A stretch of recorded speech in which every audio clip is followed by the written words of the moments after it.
आज्ञा नमस्कार। मुई म्यूजिक डायरेक्टर डोलामणि साहू। आज आराधना स्टूडियो बरगढ़ रे गोटे बढ़िया गीत रेकर्डिंग है जेनटा कि आसवा मनीष तांडी ऑफिशियल 2 चैनल रे। आउ ई गीत के प्रोड्यूस करछन आज्ञा निजे मिलन तांडी हमर मनीष भाई बापा। आउ इथि गीत गाइछन मनीष कुमार तांडी। आउ गीत के लिखिछन तेजराज नाग, जार की बहुत गुड़े गीत मार्केट रे हिट अच्छे आपण माने देखिथिबे। तेजराज गीत लिखिछन आउ म्यूजिक भी करछन। आउ मुई निजे इथि कीबोर्ड बजेछन। आउ ये गीत बहुत जल्दी मनीष तांडी ऑफिशियल चैनल 2 रे आसबा। आपण माने लाइक करबे, शेयर करबे, आउ बहुत भल पावा देबे। ई गीत ऊपर बहुत बढ़िया गीत गुटे हेइछे। ई गीत ऊपर निजे सिंगर मनीष कुमार तांडी किछि कहबे। नमस्कार दर्शक बंधु, मुई मनीष तांडी। आपण तो मोर बहुटे अनेक गीत देखीछन।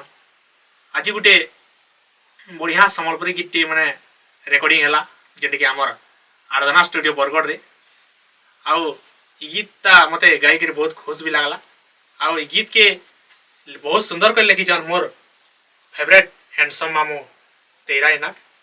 मोर भी से आगरो भी गीत माने लिखिथिले, इटा भी पूरा बहुत सुंदर कर लिखिछन। आउ इति कीबोर्ड बजेछन मोर आते मोर फेवरेट दादा ने मोर फेवरेट मामू डोला मामू बहुत सुंदर बजेछन।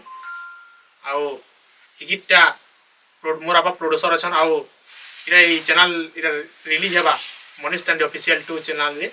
आपण माने लाइक करबे, सब्सक्राइब करबे, कमेंट करबार नहीं भूलबे। नमस्कार।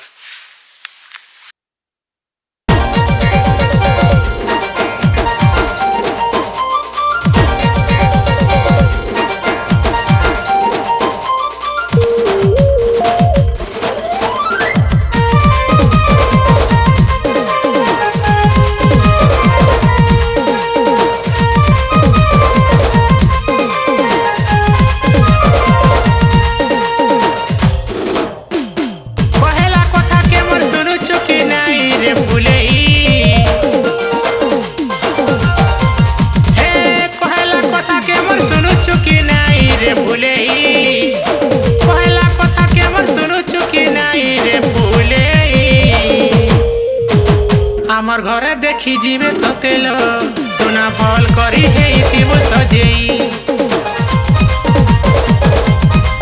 हे आमर घरे देखी जीवे ततेल सोना फल करी हेइथिबो सजेई। कहला कथा के मोर सुनुछु कि नाई रे फुलेई। कहला कथा के मोर सुनुछु कि नाई रे फुलेई। आमर घरे देखी जीवे ततेल सोना भल करी हेइथिबो सजेई। हे आमर घरे देखी जीवे ततेल सोना भल करी हेइथिबो सजेई। भल करी हेइथिबो सजेई।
रसवती रसेई देई छुरे मते सांगे रहे माँ सबुदिन हे साथी सपना देखी छे केते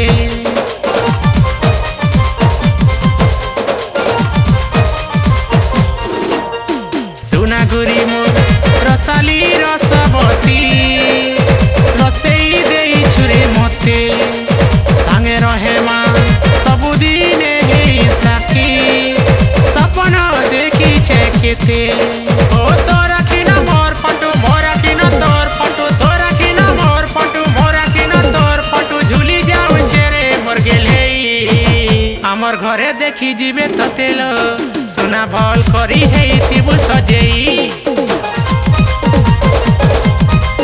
हे आमर घरे देखी जीवे त